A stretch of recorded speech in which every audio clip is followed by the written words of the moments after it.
ये कहानी है एक गांव, आंधी गांव, राजस्थान में।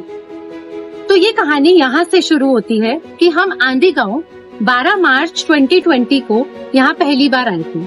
और जब हम इस गांव में पहली बार आए थे तो हम काफी शॉक हो गए थे, क्योंकि यहाँ पर बहुत सारी समस्याएं थी।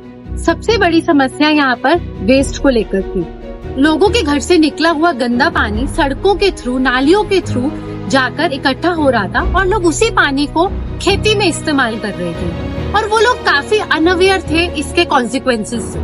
उनको ये भी नहीं पता था कि इस पानी को यूज करने से कितना नुकसान हो सकता है, न केवल एनवायरमेंट को बट खुद की हेल्थ को भी। दूसरी प्रॉब्लम थी सॉलिड वेस्ट की। जगह जगह कचरा इकट्ठा हो रहा था। जैसे ही आप एंटर करोगे आपको एक भी ऐसा प्लेस नहीं मिलेगा जहाँ सॉलिड वेस्ट इकट्ठा नहीं हो। प्लास्टिक, मेंस्ट्रुअल पैड्स, कपड़े, जूते, हालांकि हर चीज, कागज, हर चीज उस वेस्ट में पाई गई थी। तो हमने ये सोचा कि क्यों ना कुछ ऐसा किया जाए साइंस एंड टेक्नोलॉजी के माध्यम से कि इस गांव को वापस एक सुंदर गांव बनाया जाए, एक स्वच्छ गांव बनाया जाए। और इसी सपने से इस प्रोजेक्ट की शुरुआत हुई। तो हमें भारत सरकार department of science and technology के द्वारा ये प्रोजेक्ट सैंक्शन हुआ फरवरी 2022 में और 21 मार्च 2022 में ये प्रोजेक्ट स्टार्ट हुआ। इस प्रोजेक्ट के अंदर 6 ऑब्जेक्टिव्स थे जिसे हमें पूरा करना था।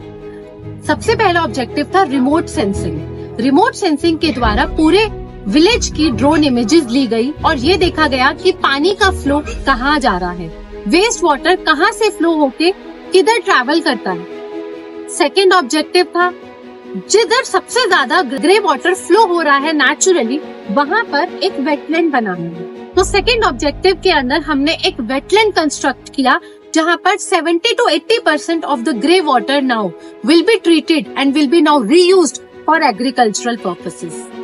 The third objective was to construct a vermi filtration technology at the CHC of Andhi गांव। एक हॉस्पिटल है जहाँ सारा गंदा पानी करेंटली बाहर फेंका जा रहा था, तो उधर हमने रिप्लेस किया एक वर्मी फिल्ट्रेशन टेक्नोलॉजी से। ये हमारा आंधी का इकलौता सामुदायिक स्वास्थ्य केंद्र मतलब आंधी का हॉस्पिटल है। इस हॉस्पिटल में बहुत सारा वेस्ट वाटर जनरेट होता है जो कि बहुत हार्मफुल रहता है। वो सारा का सारा बाहर नालियों से गुजर के पूरे गांव में घूमता है। तो इस समस्या का समाधान करने के लिए आंधी में हमने एक वर्मी फिल्ट्रेशन टेक्नोलॉजी डेवलप करी है। ये टेक्नोलॉजी डॉक्टर सुदीप्ति अरोड़ा की 10 वर्षों की मेहनत के बाद, बहुत ज्यादा गहन रिसर्च के बाद बनी है। पूरी तरह से भारतीय टेक्नोलॉजी है। एनर्जी एफिशिएंट है क्योंकि एक सोलर पैनल से कनेक्टेड है, तो जो थोड़ी बहुत एनर्जी मोटर चलाने के लिए इस्तेमाल होती है वो उस सोलर पैनल से खर्च हो जाती है, तो इसको बाहर से किसी भी तरह की इलेक्ट्रिसिटी की जरूरत नहीं पड़ती। फोर्थ ऑब्जेक्टिव था एक गवर्नमेंट स्कूल में मिड डे मील प्रिपरेशन के लिए करंटली LPG गैस का इस्तेमाल हो रहा था। तो हमने वहाँ पर उस गवर्नमेंट स्कूल में एक बायोगैस प्लांट लगाया जहाँ पर currently midday meal preparation के लिए बायोगैस यूज होती है। ये biogas food waste, cow dung और बाकी का वेट वेस्ट डालकर बनाई जाती है और एक 100 kg का ऑर्गेनिक वेस्ट बायोमिथेनेशन प्लांट यहाँ पर लगाया गया। Fifth objective was the most challenging one, waste management. Solid waste की अगर मैं बात करूँ तो उसमें बहुत बड़ा चैलेंज आता है लोगों को अवेयर करना अबाउट द वेस्ट सेग्रीगेशन। तो इसके लिए काफी सारे अवेयरनेस कैंपेन्स हमने करे। स्टूडेंट्स के द्वारा नुक्कड़ नाटक करवाए गए ताकि हम लोगों को अवेयर कर पाए कि वेस्ट मैनेजमेंट कितना इम्पोर्टेंट टॉपिक है। आज हमने काफी हद तक लोगों को यहाँ अवेयर किया है और लोग वेस्ट सेग्रीगेट कर रहे हैं। इसके अलावा जितना भी वेट वेस्ट है वो हमने कोशिश किया कि लोगों के घरों से बाहर ही नहीं जाए, उसके लिए लोग डू इट योरसेल्फ कंपोस्टिंग करें और ड्राई वेस्ट को रिसाइकलिंग के लिए भेजा जाता है। आंधी ग्राम पंचायत में सॉलिड वेस्ट एक बहुत बड़ी समस्या रही है। इस समस्या के निस्तारण के लिए हमने कई लेवल पर प्रयास किए। सबसे पहले हमने मूलभूत जो परेशानियां हैं उनको जाना और यहाँ के नागरिकों से संपर्क करके सर्वे किया घर घर में और पता लगाया कि किस तरीके का वेस्ट जनरेट होता है और उनको एक स्वच्छ आंधी का सपना साकार करने के लिए प्रेरित किया। सोर्स एग्रीगेशन की जानकारी दी गई। अलग अलग स्कूल्स में जाके बच्चियों को हमने इसकी शिक्षा दी। महिलाओं के अलग से सेशन लिए जिससे सोर्स एग्रीगेशन किया जा सके। घर में डस्टबिन वितरित किए गए। हमने अलग अलग जगह पर सूखा और गीला कचरा निस्तारण के लिए डस्टबिन लगाए, जिससे कि कम्युनिटी में जहाँ प्लेसेस हैं वहाँ पर हम डस्टबिन लगाकर कचरे का पृथक्करण कर सकें। तो ये एक प्रयास है जिससे कि आंधी को हम स्वच्छ आंधी के अंदर तब्दील कर सकें।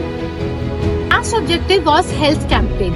हमने प्रोजेक्ट के शुरुआत में एक हेल्थ चेकअप कैंपेन किया ताकि लोगों का हेल्थ स्टेटस हमें पता चल सके, और एक सर्वे हम लास्ट में करेंगे so that we can see कि एनवायरनमेंट के बेनिफिट होने से लोगों को हेल्थ में क्या इम्प्रूवमेंट्स दिखते हैं। तो ये है हमारे आंधी गांव की कहानी।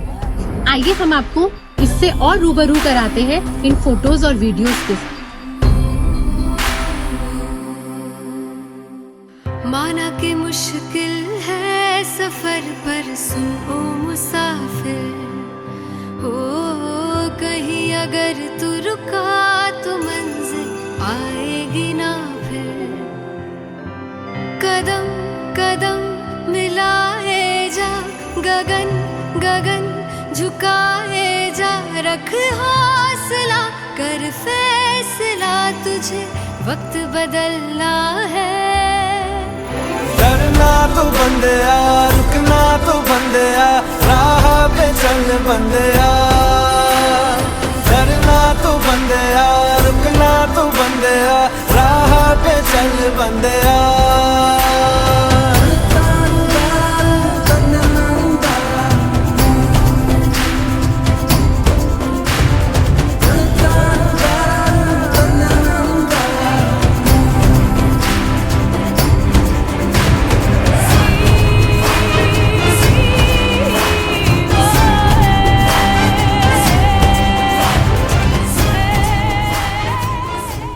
जैसा कि आपने पहले वीडियोस में देखा कि ये गांव में कितनी सारी प्रॉब्लम्स थी, जिसमें सॉलिड वेस्ट एक बहुत बड़ी प्रॉब्लम थी। अभी काफी हद तक हम इस प्रॉब्लम्स का समाधान ढूंढ पाए हैं और बहुत जगह पर हमने सफाई अभियान चालू करे हैं, जिसकी वजह से ये चेंज आ पाया है। और मैं ये विश्वास से कह सकती हूँ कि ये हमारा सपना एक जीरो वेस्ट आंधी गाँव का जरूर पूरा होगा। Thank you so much.